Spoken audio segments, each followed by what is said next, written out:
सक्रियता श्रेणी में सबसे ऊपर स्थित धातुओं का निष्कर्षण। सक्रियता श्रेणी में सबसे ऊपर स्थित जो धातुएं होती है वह सबसे अधिक अभिक्रियाशील होती है, एक्टिव सबसे ज्यादा होती है इनकी। तो इन धातुओं को कार्बन के साथ गर्म करके इनके यौगिकों से प्राप्त नहीं किया जा सकता। तो इनके लिए क्या करते हैं, जैसे कार्बन के द्वारा सोडियम, मैग्नीशियम, कैल्शियम और एल्यूमिनियम है, इनके ऑक्साइडों का अपचयन इन धातुओं में परिवर्तित नहीं किया जा सकता। कार्बन का यूज करके इनके ऑक्साइडों का अपचयन करके इनको धातुओं के रूप में परिवर्तित नहीं कर सकते। इन धातुओं को कार्बन की अपेक्षा ऑक्सीजन के प्रति अधिक होती है। जो इनके अंदर बॉन्ड होता है वह कार्बन की अपेक्षा ऑक्सीजन के साथ अधिक होता है। ऑक्सीजन के साथ कार्बन की अपेक्षा बॉन्ड अधिक होने के कारण इनको विद्युत अपघटनी अपचयन द्वारा प्राप्त किया जाता है। कौन सी मेथड का यूज होता है इनके लिए? विद्युत अपघटनी विधि। जैसे सोडियम, मैग्नीशियम और कैल्शियम, उनको गलाकर क्लोराइड के विद्युत अपघटन से प्राप्त किया जाता है। सोडियम है, मैग्नीशियम है, कैल्शियम है, उनको उनके गलित क्लोराइडों के विद्युत अपघटन से प्राप्त किया जाता है। जैसे कैथोड ऋणावेशित इलेक्ट्रॉन होता है, जो कैथोड होता है कैसा होता है, वो नेगेटिव चार्ज का होता है इलेक्ट्रोड, और धातुएं निक्षेपित हो जाती है। तथा एनोड है, वो क्या है, पॉजिटिव चार्ज का इलेक्ट्रोड है, उस पर क्लोरीन मुक्त होती है। कैथोड पे तो क्या होते हैं, धातुएं, और एनोड पर क्लोरीन। इस मेथड के द्वारा, विद्युत अपघटन मेथड के द्वारा इनका परिष्करण या निष्कर्षण किया जाता है। एग्जाम्पल देखिए हम,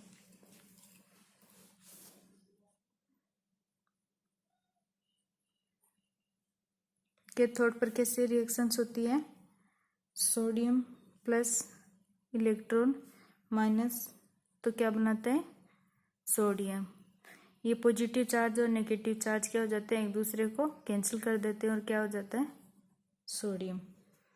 एनोड पे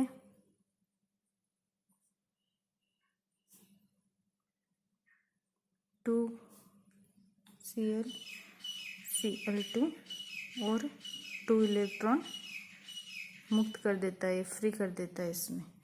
इसमें ये ग्रहण कर लेता है इलेक्ट्रॉन सोडियम, और ये क्लोरीन है, ये 2 इलेक्ट्रॉन क्या कर देता है, त्याग देता है। इस प्रकार एल्यूमिनियम ऑक्साइड के विद्युत अपघटनी अपचयन से एल्यूमिनियम प्राप्त किया जाता है। जैसे सोडियम ऑक्साइड है, इसके विद्युत अपघटनी अपचयन से सोडियम प्राप्त होता है, उसी प्रकार एल्यूमिनियम ऑक्साइड के विद्युत अपघटनी अपचयन से एल्यूमिनियम प्राप्त किया जा सकता है। धातुओं का परिष्करण।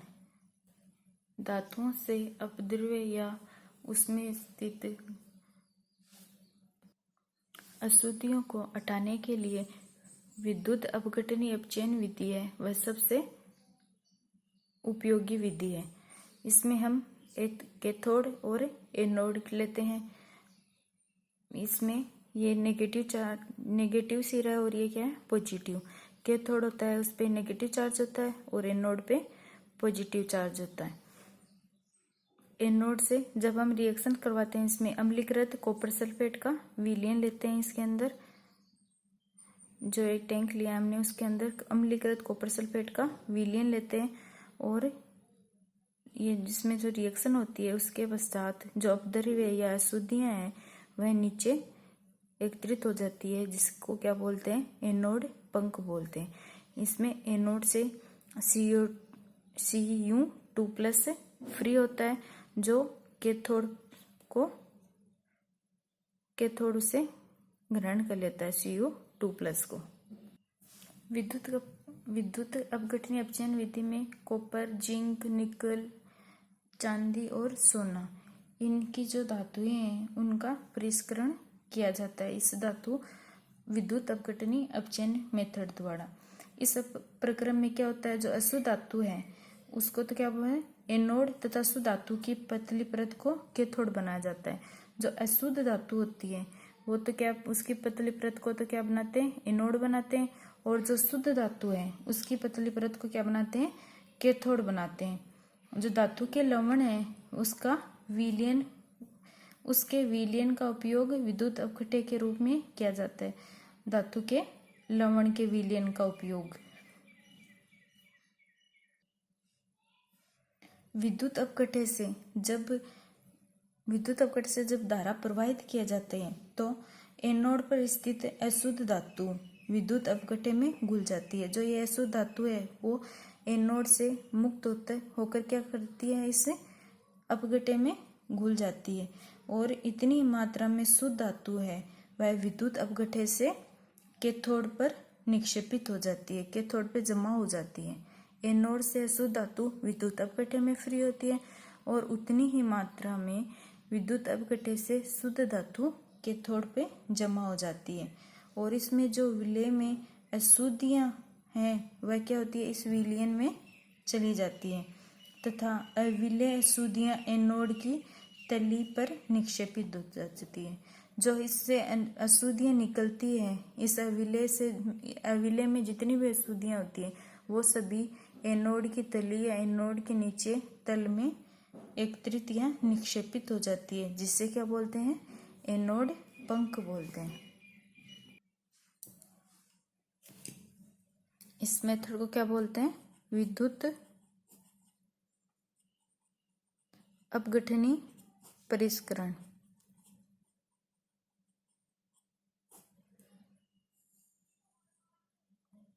जो धातुओं को शुद्ध करने का सबसे उपयोगी मेथड है।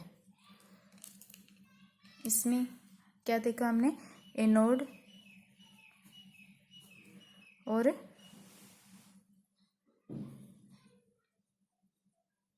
कैथोड। एनोड पर क्या होता है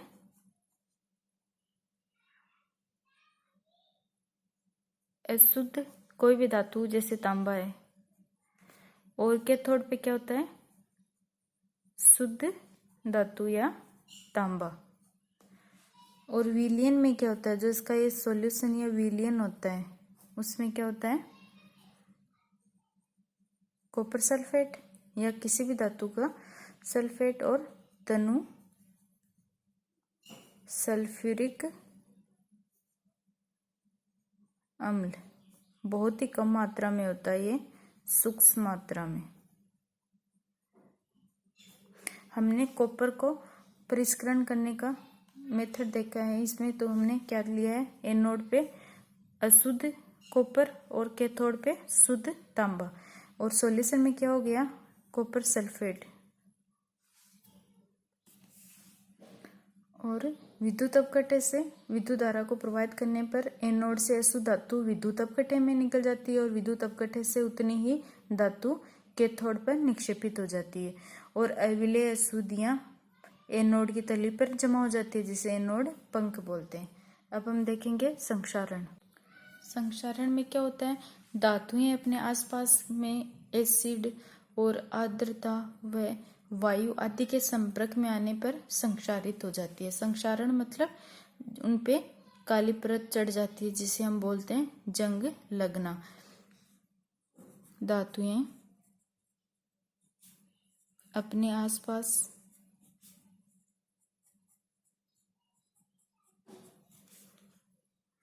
एसिड आर्द्रता और वायु के संपर्क में आकर संक्षारित हो जाती है, या इन पे काली परत चढ़ जाती है, जिसे क्या बोलते हैं हम संक्षारण कहते हैं।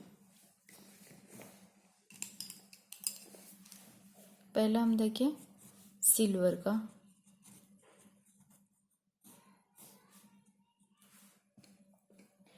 खुली वायु में कुछ दिन छोड़ देने पर जो सिल्वर या चांदी है उस पे क्या हो जाती है, काली परत जम जाती है। सिल्वर का वायु में प्रेजेंट सल्फर के साथ अभिक्रिया कर सिल्वर सल्फाइड बन जाता है। जो चांदी होती है या सिल्वर होती है वह वायु में प्रेजेंट सल्फर के साथ अभिक्रिया कर लेती है और सिल्वर सल्फाइड की परत बना लेती है। वायु में प्रेजेंट या उपस्थित सल्फर के साथ अभिक्रिया करके सिल्वर सल्फाइड बनाती है,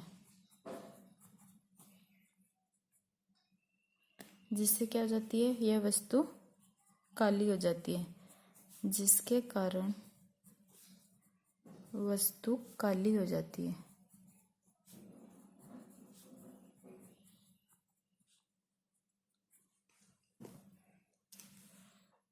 कॉपर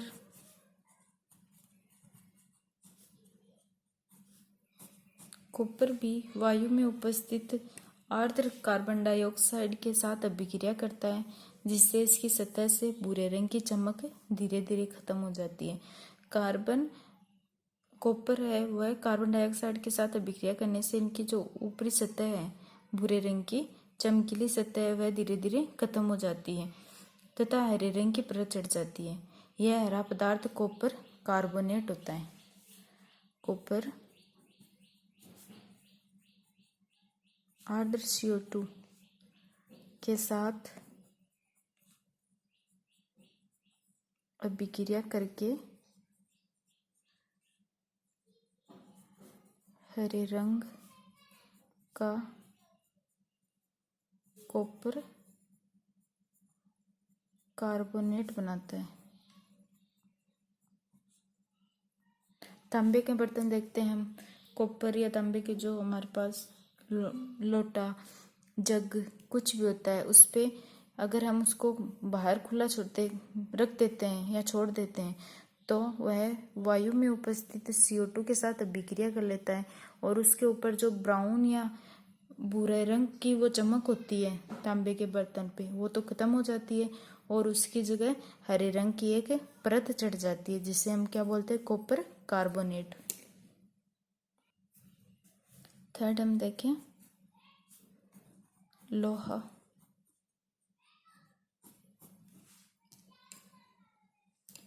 लंबे समय तक वायु में रहने पर लोहे पर भूरे रंग के पत्र की पदार्थ की परत पड़ जाती है या चढ़ जाती है, जिसे जंग कहते हैं।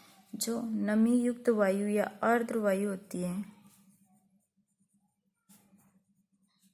लोहे पर भूरे रंग के पदार्थ की परत जम जाती है,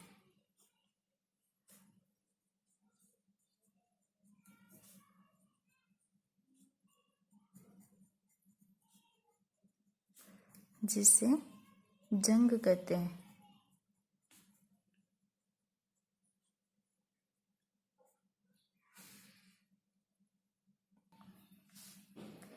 संक्षारण से सुरक्षा। लोहे सिल्वर कॉपर इनको जंग से बचाने के लिए इन पे क्या करते हैं, पेंट करके तेल लगाकर ग्रीज लगाकर या यह सद लेपन लोहे की वस्तुओं पर जस्ते की परत चढ़ाकर क्रोमियम लेपन एनोडीकरण या मिश्र धातु बनाकर लोहे को जंग से बचाया जा सकता है।